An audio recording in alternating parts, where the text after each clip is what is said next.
Bonjour à tous, bienvenue aujourd'hui pour donc la suite de la vidéo sur euh, le mythe de l'islam andalou, tolérant, ouvert, paisible, pacifique. Donc on va continuer la lecture de notre article. Bon, alors deux règles qui expliquent l'âge d'or andalou. Voilà. Une première règle apparaît ici, c'est que les juifs n'ont relativement bien vécu sous domination musulmane que lorsque les dirigeants ont enfreint le droit musulman. Eh oui les amis, eh oui. C'est-à-dire que le seul moyen pour des juifs de vivre correctement en terre musulmane, c'est que en cette terre musulmane ne soit pas très musulmane au final. Quelque part, on voit bien une antinomie entre une coexistence pacifique juif, chrétien et musulman sous charia. Voilà, il y a une sorte d'antinomie entre les deux. Il faut que l'un cède du terrain par rapport à l'autre pour que tout se passe bien. Donc c'est malgré l'islam et non pas grâce à l'islam, insiste l'auteur, que l'âge d'or andalou a pu exister.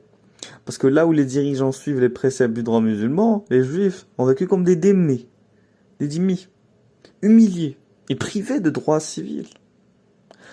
Maintenant, deuxième règle qui explique l'âge d'or andalou, c'est que les juifs qui adhèrent à un poste important, qui se révèlent être des mécènes pour les juifs, donc ce sont des dirigeants juifs qui ont créé cet âge d'or andalou.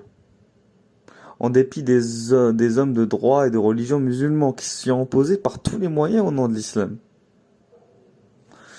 Donc, voilà, je vais vous donner un exemple. Donc, ce qui est Asada ibn Shaprou, dont on a parlé dans la vidéo précédente, qui va être l'initiateur de cet âge d'or andalou pour les juifs.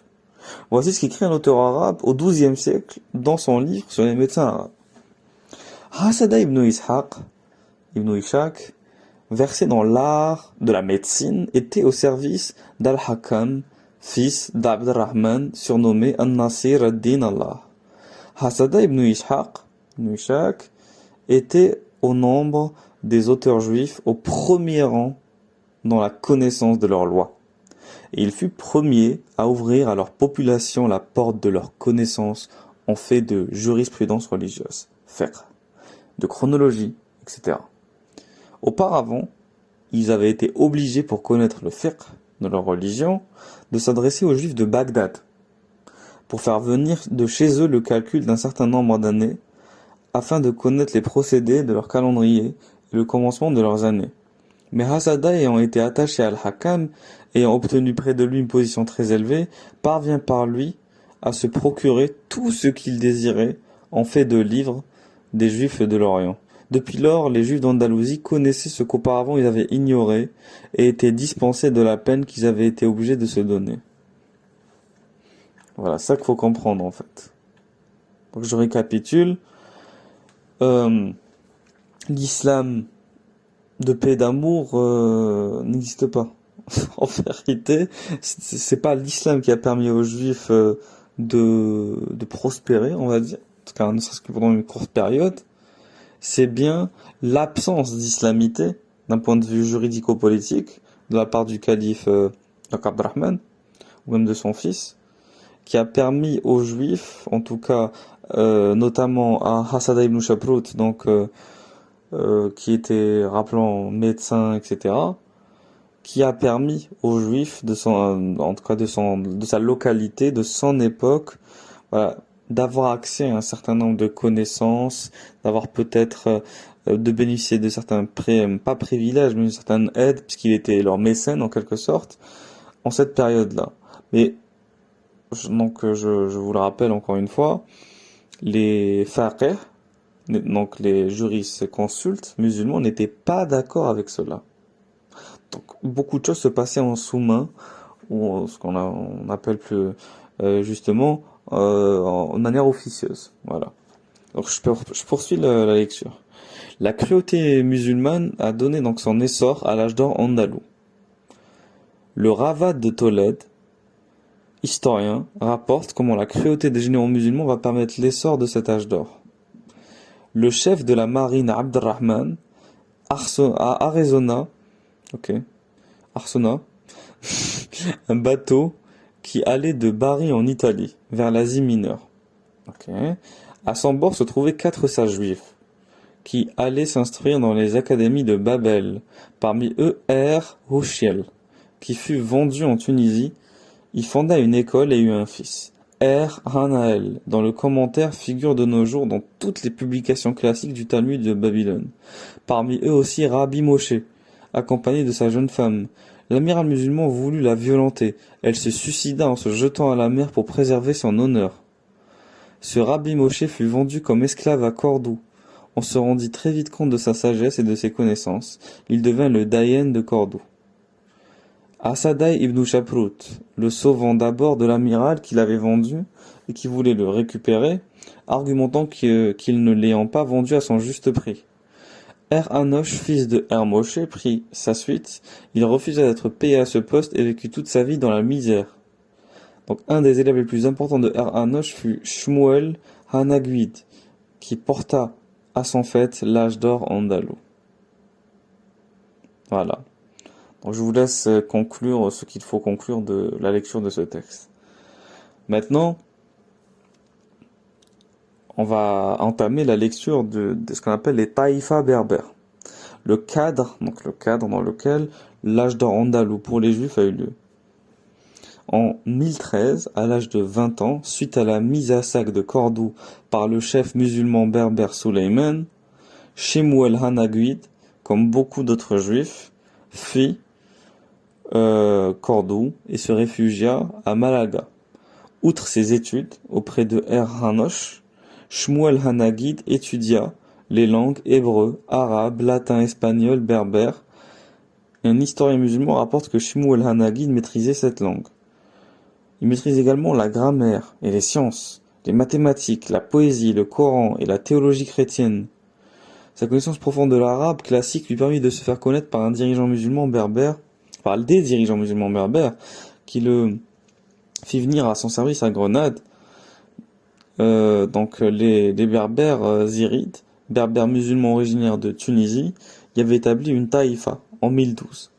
Donc il est important de noter que la domination musulmane de l'Andalous, Andalousie quoi, est loin d'être unie. Et on a fait de villes-États ces taïfas. Donc les taïfas, c'est des villes-États au sein du territoire de la péninsule ibérique. Donc principalement dirigés par des rois berbères. Shemuel Hanaguid fut nommé collecteur d'impôts, puis en 1027, collecteur des taxes juifs de toutes les taïfas berbères, des Sanhaja, la grande tribu berbère originaire d'Afrique du Nord, et reçut donc le titre de Naguid, donc le prince des Juifs d'Andalousie. Donc Shemuel Hanaguid, donc vizir de Grenade, on va en parler. Excellent guerrier, mais piètre intellectuel et administrateur, les dirigeants berbères n'avaient pas de dévotion particulière pour les principes religieux. Craignant la concurrence des Arabes et ne faisant pas confiance aux autochtones andalous, ces dirigeants n'hésitèrent pas à nommer des non-musulmans à des postes importants. Shemuel Hanaguid fut d'abord nommé ministre des Finances, le poste clé qui permettait au roi de Grenade de mener des guerres de conquête. De plus, Shmuel reçut en 1030 le titre de vizir, une première dans l'histoire de l'islam, en opposition absolue avec le fiqh, donc la jurisprudence islamique. L'islam orthodoxe s'oppose donc à la nomination de Shemuel Hanaguid. Cette nomination fut considérée comme une faute gravissime. Ainsi, le vizir du royaume slave d'Al-Maria, un fier musulman, arabe du nom de Abu Ja'far Ahmed ibn Abbas, faut bien le prononcer, sinon vous ressentez pas l'arabité du nom et la fierté aussi islamique derrière, parce que si on décortique tout le nom, tout le patronyme, etc. et tout, la nomenclature, on sent bien l'islamité avec le Ja'far Ahmed, etc. Bon. Et Ibn Abbas, évidemment. Donc riche, intellectuel et religieux, adressa une missive au roi de Grenade, voilà, lui demandant de démettre Shmuel Hanaguid de ses fonctions de vizir, spécifiant que cette nomination était une grande faute, était contraire aux lois de l'islam. Mais oui. Les dirigeants musulmans berbères étaient donc peu enclins à la dévotion, Ils s'en foutaient pas trop, ils s'en foutaient complètement. Et quand ils avaient à choisir entre leurs intérêts et les considérations théologiques, ils maintenèrent en place le vizir juif, parce qu'il était plus diligent et plus loyal que les autres. Donc le roi de Grenade, ayant prêté allégeance à l'émir Hamoudite de Malaga, Abu Ja'far Ahmed ibn Abu Abbas demande à nouveau à l'émir de forcer le roi de Grenade donc à démettre Shmuel Hanagui de ses fonctions. Donc, après la mort du roi de Grenade et sa succession par son fils Badis, au service duquel Shmuel Hanagui garda son poste de vizir, le vizir d'Al-Maria, ou d'Al-Meria plutôt, renouvela sa demande de renvoi du juif, invoquant de nouveau le droit musulman, et promettant même la paix entre le royaume d'Almeria et celui de Grenade, en échange du renvoi du vizir juif. Pire, il menaça que dans le cas inverse, Badis rencontrait l'opposition des rois alliés, ce qui constitue une grave menace pour le royaume de Grenade. Ici encore, donc Badis préféra Shmuel Hanagui et ses compétences exceptionnelles aux menaces de guerre et aux droits musulmans. Ok. Vous comprenez ce qui se joue. Donc, l'âge d'or andalou se fit clairement en opposition aux droits musulmans. En dépit de l'opposition active de dirigeants musulmans pieux. Voilà. Donc, de fait, Abu Ja'far Ahmed ibn Abbas, il est lent ce patronyme, réussit à pousser son roi à entrer en guerre contre le royaume de Grenade. Shmuel Hanagui remporta sa première victoire militaire et ramena Abu Ja'far Ahmed ibn Abbas captif à Grenade. Badis le mit même à mort, préférant son vizir juif à l'importante rançon qu'Abu Ja'far ibn Ahmed était prêt à payer moyennant sa libération. Vous vous rendez compte comme un roi musulman. Donc, tout ça pour garder son vizir juif auprès de lui, il a littéralement tué un musulman. Vous vous rendez compte comme ça, c'est ça clairement à l'opposition nette de la charia. Voilà, s'allier avec des mécréants, donc plutôt des non-musulmans, pas de plus spécifiques, contre ses frères musulmans. Voilà. C'est littéralement un annulatif de l'islam. Bon. Je poursuis. Donc, Shmuel Hanagui, voyant dans cette décision un miracle divin, instaura ce jour comme le Purim de Grenade, et envoya donc un poème qu'il écrivit à cette occasion aux communautés juives d'Afrique et du Moyen-Orient. Donc, juste, je m'arrête là pour mettre aujourd'hui, voilà, pour cette vidéo, quoi. Je vous souhaite une bonne journée, une bonne soirée à tous, et je vous dis à bientôt pour une troisième partie. Merci à tous de m'avoir écouté, et n'oubliez pas, abonnez-vous, likez, commentez, j'aimerais bien avoir votre retour par rapport à cette série de vidéos, et à bientôt. Ciao, ciao.